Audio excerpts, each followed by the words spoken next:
The 4 decades of rock on 106.1 Rock Radio. All this week, the 90s. Grunge gets rid of glam, the boys from Burnage make it big, and the biggest band in the world was the Rolling Stones. Again. Today, life. We're talking about the 90s. Let's talk 90s culture with John Robb, journalist, author, and the writer of a book titled The 90s. What was all that about? Snappy title. Yeah. Not exactly in the window of Waterstones, though, John, with a title like that, I wouldn't imagine. Well, it didn't get in the window, but it was in Waterstones, yeah. The premise of the book seemed to be, to set up the fact that the 90s is and was a definable decade, whereas a lot of people go, oh yeah, the 60s, the 70s, the 80s, they very much had a character. They were defined by certain movements or certain ideas that were around at the time, and the music reflected that. There was stuff going on in the 90s. I think people tend to look at it as being a bit like driving through Belgium on the way to Germany, that there's not much there, you know, but there was like loads of really cool, interesting things, whether they're actually distinctly discernible like the Beatles, the Stones of the 60s.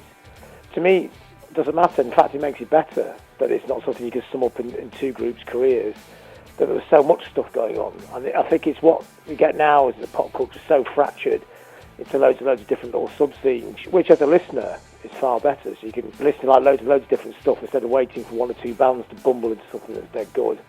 That kind of process started in the late 80s, really, when Nirvana kind of revived rock music. The Manchester thing was going on in 89, and also acid house. And those three things were the key elements that fed into what happened in the 90s. Were you the first British journalist to interview Nirvana? I just heard something they'd done and I thought, this is amazing. I didn't even realise nobody had interviewed him, but when I interviewed him, I rang up his mum's house, and it's the first time he'd ever done an interview. But at the time, I had no idea they're going to sell like millions of records. I just thought, no, this is a really great group. And I would spend most of the time writing for Sounds, a newspaper, writing about bands and sold about 200 records, and I thought they'd just be another one of those kind of bands. And then the whole thing went crazy about 3 years later. Well, it did. I mean, there was something, I read something in the paper the other day, and it absolutely stopped me in my tracks. Kurt Cobain is the highest earning dead rock star. More than Elvis, more than John Winston Lennon, more than Jimi Hendrix. Wow, that's incredible. I don't know how they work these figures out, but I could definitely see it going to be up there. Kurt Cobain's body was found inside a garage apartment adjacent to his Seattle home. Dead of an apparently self-inflicted shotgun wound, police say a suicide note was nearby. And you just have to walk through any town on a Saturday afternoon and you'll still see loads of 13-year-old kids with his picture on their T-shirts. That picture was the famous picture. I know the guy who took that picture. Was it a movement? Did those bands, the most successful two obviously being Pearl Jam and Nirvana, but there were others, of course. Was there really a grunge movement, or did journalists like you just stick a tag on it? Well, I didn't actually call it a movement. I just really liked Nirvana and I really liked Mudhoney. I thought Tad were a great band. I could see geographically that Pearl Jam got counted in, but they don't sound anything like them, really. And by the time you get into those other bands that get counted like Alice in Chains, they're the complete opposite of Nirvana, really. They're like a return.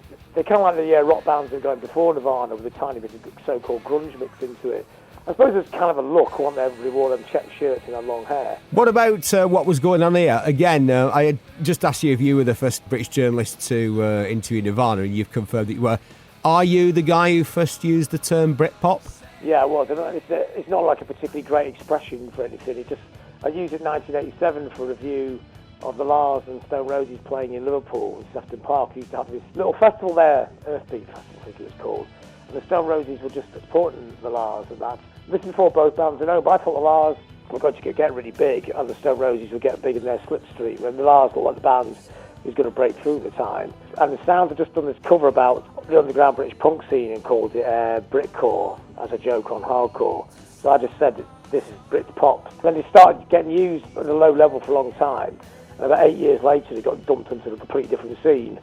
But then that Britpop scene in the mid-90s, of the Blur, Oasis, etc., which to me was just a continuation of the Manchester scene anyway. You know, it's kind of like 60s guitar music moved up to date, wasn't it? But Blur and Oasis, very much the kind of the Def Leppard and the Iron Maiden of Britpop. Well, they are. I mean, there's only two bands worth a damn out of the new wave of British heavy metal, Def Leppard and Iron Maiden. And Blur and Oasis, in hindsight, seem to be... Although, what about Pulp? Yeah, there's Pulp as well. There's quite a lot of good bands in that scene. Well, I like Suede, and we sometimes, I think we've played a couple of their tunes here. Yeah, Suede had some really good records, especially when their third album, when they went more glam rock. That was a great record.